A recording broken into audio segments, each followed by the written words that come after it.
Achievable goals, the first step to self-improvement. Actually, I have racked my mind and heart for what I ought to say to you today. I have asked myself what I wish I had known at my own graduation, and what important lessons I have learned in the 21 years that have expired between that day and this. I have come up with two answers. On this wonderful day when we are gathered together to celebrate your academic success, I have decided to talk to you about the benefits of failure. And as you stand on the threshold of what is sometimes called real life, I want to extol the crucial importance of imagination. These may seem quixotic or paradoxical choices, but bear with me. Looking back at the 21-year-old that I was at graduation is a slightly uncomfortable experience for the 42-year-old that she has become. Half my lifetime ago, I was striking an uneasy balance between the ambition I had for myself and what those closest to me expected of me. I was convinced that the only thing I wanted to do, ever, was write novels. However, my parents, both of whom came from impoverished backgrounds and neither of whom had been to college, took the view that my overactive imagination was an amusing personal quirk that would never pay a mortgage or secure a pension. I know the irony strikes with the force of a cartoon anvil now, but... So they hoped that I would take a vocational degree. I wanted to study English literature. A compromise was reached that in retrospect satisfied nobody, and I went up to study modern languages. Hardly had my parents' car rounded the corner at the end of the road than I ditched German and scuttled off down the classics corridor. I cannot remember telling my parents that I was studying classics. They might well have found out for the first time on graduation day. Of all the subjects on this planet, I think they would have been hard put to name one less useful than Greek mythology when it came to securing the keys to an executive bathroom. Now, I would like to make it clear in parenthesis that I do not blame my parents for their point of view. There is an expiry date on blaming your parents for steering you in the wrong direction.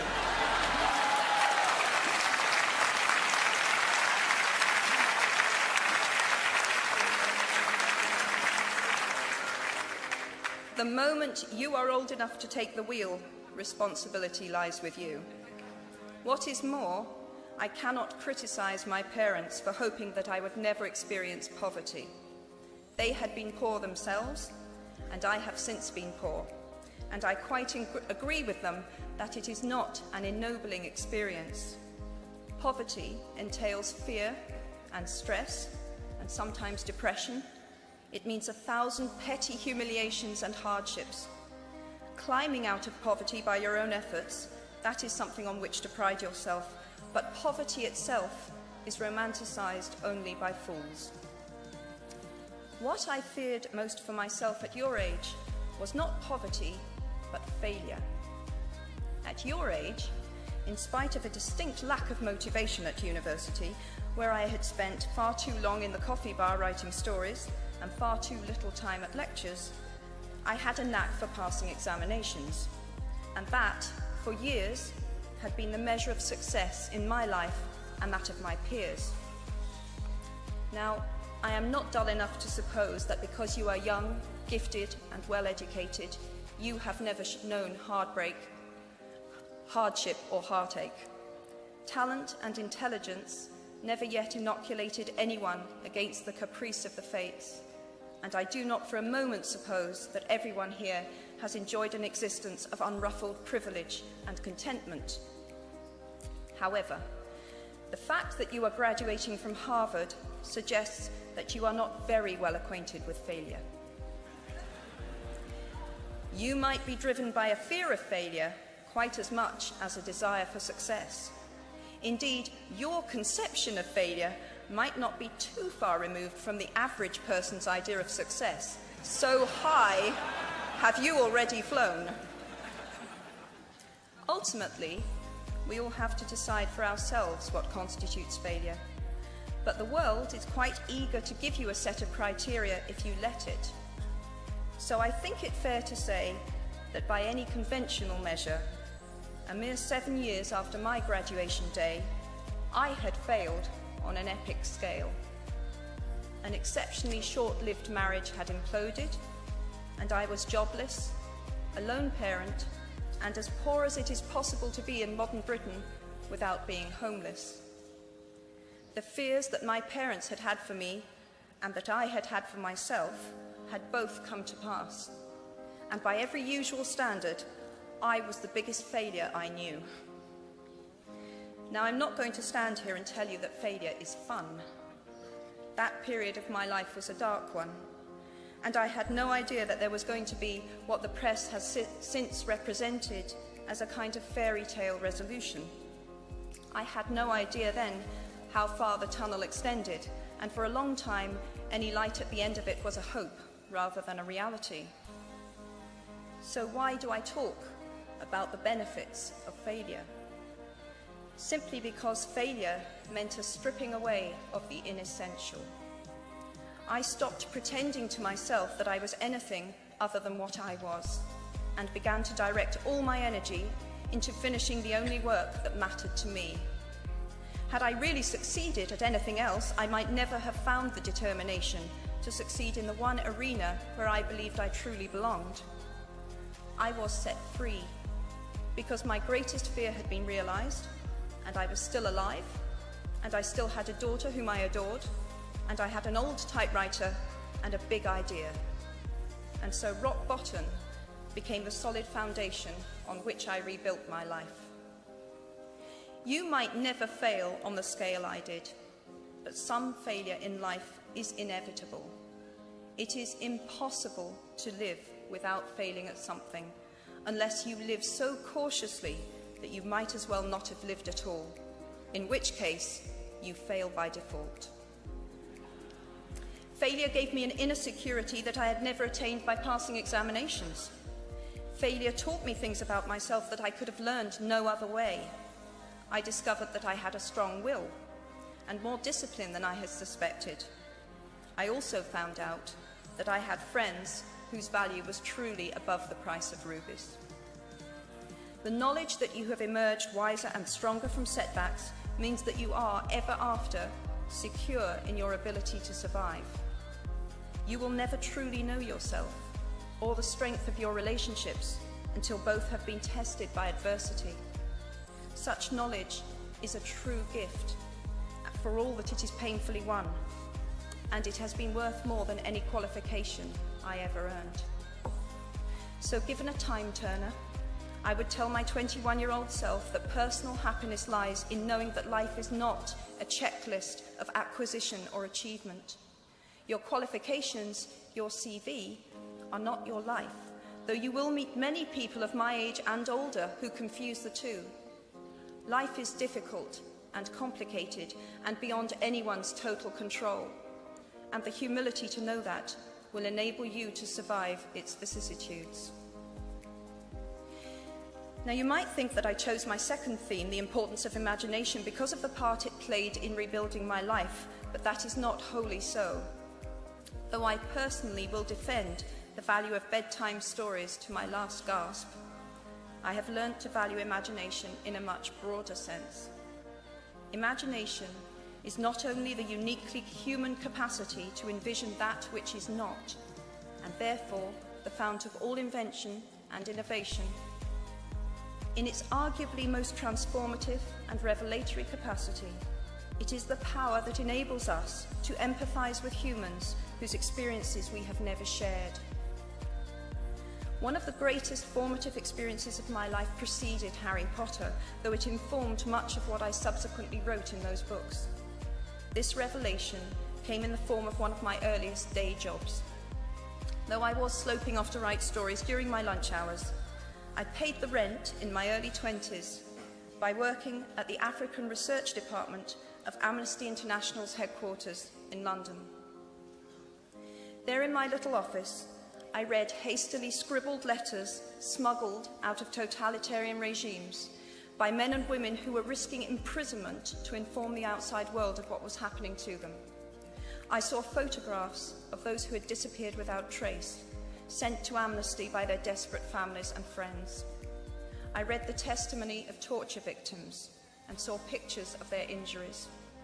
I opened handwritten, eyewitness accounts of summary trials and executions, of kidnappings and rapes.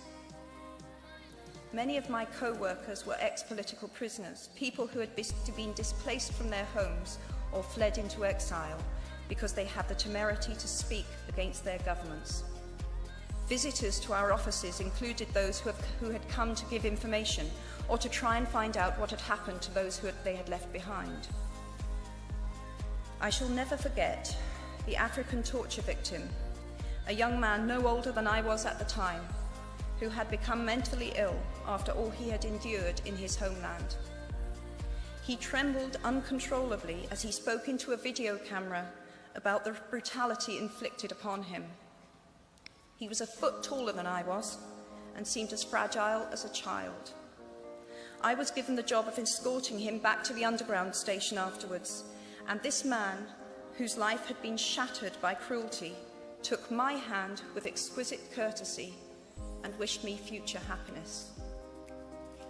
And as long as I live, I shall remember walking along an empty corridor and suddenly hearing, from behind a closed door, a scream of pain and horror such as I have never heard since.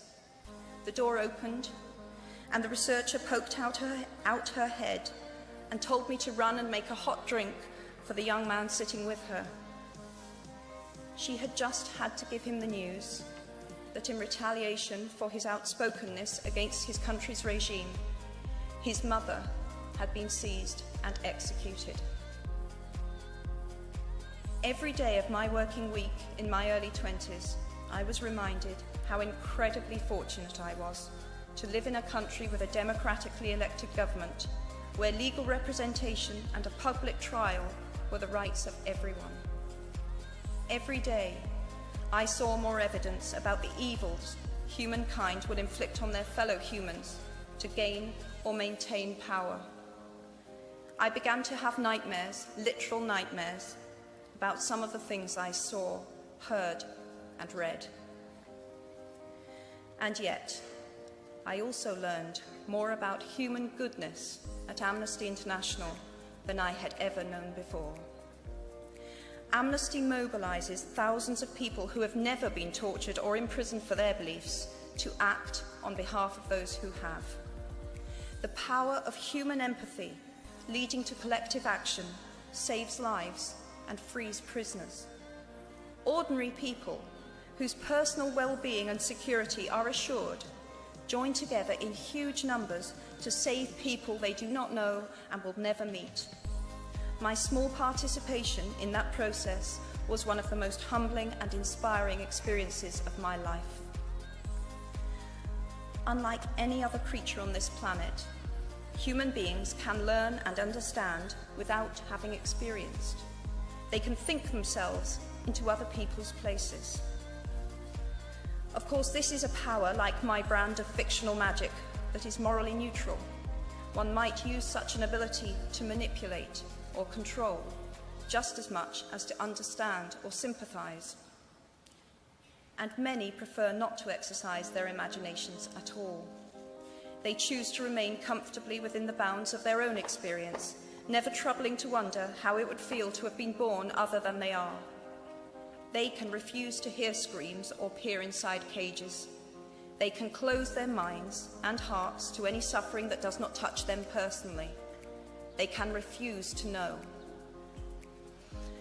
I might be tempted to envy people who can live that way, except that I do not think they have any fewer nightmares than I do. Choosing to live in narrow spaces leads to a form of mental agoraphobia, and that brings its own terrors. I think the willfully unimaginative see more monsters.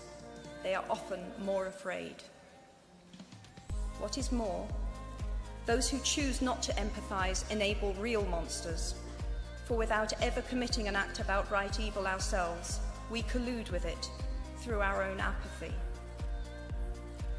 One of the many things I learned at the end of that classics corridor down which I ventured at the age of 18 in search of something I could not then define was this, written by the Greek author Plutarch.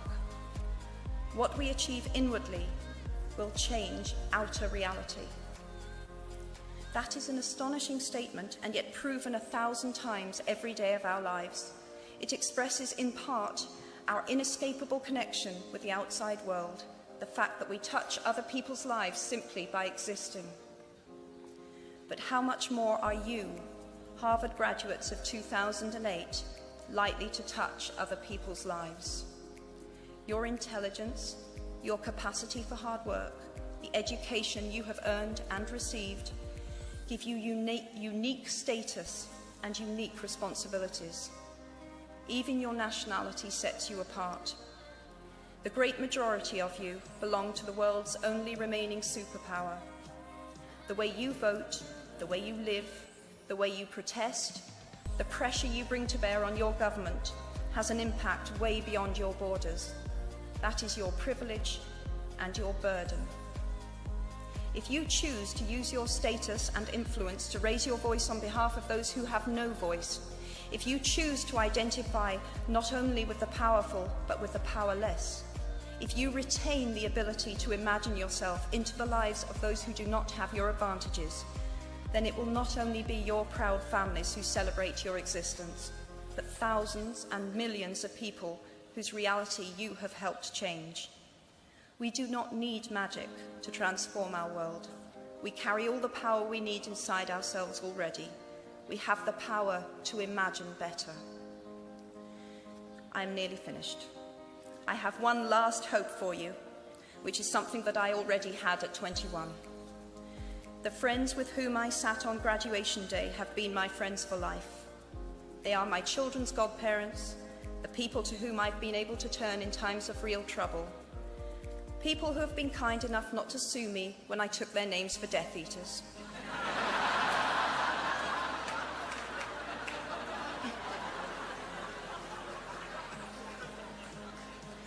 At our graduation, we were bound by enormous affection, by our shared experience of a time that could never come again, and of course, by the knowledge that we held certain photographic evidence that would be exceptionally valuable if any of us ran for Prime Minister. So today, I wish you nothing better than similar friendships. And tomorrow, I hope that even if you remember not a single word of mine, you remember those of Seneca, another of those old Romans I met when I fled down the classics corridor in retreat from career ladders in search of ancient wisdom. As is a tale, so is life. Not how long it is, but how good it is what matters. I wish you all very good lives. Thank you very much.